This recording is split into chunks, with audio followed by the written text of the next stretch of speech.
guys, welcome back to my channel. Seperti video short aku kemarin, hari ini aku buatin tema launcher Hello Kitty buat kalian.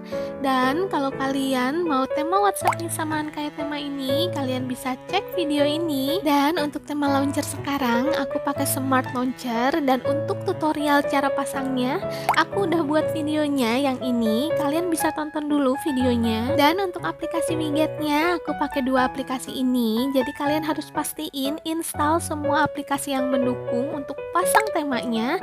Semua linknya udah aku taruh di kolom deskripsi. Dan gak lupa juga untuk tema Hello Kitty ini aku kasih kalian icon-icon yang udah terpisah. Jadi kalian gak usah crop kayak tema Minnie Mouse kemarin. So itu lebih mudah caranya. Dan untuk tema keyboard aku pakai Design Keyboard Pro. Kalian install dulu aplikasinya. Link udah aku taruh di kolom deskripsi.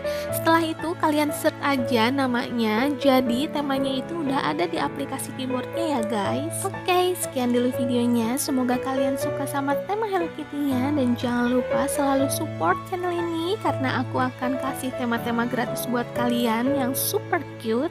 So buat kalian yang belum subscribe, cepetan subscribe sekarang. Dan kalau kalian yang udah nonton videonya, jangan lupa kasih like dan komen, dan turn on notification supaya kalian tahu ada video baru dari aku.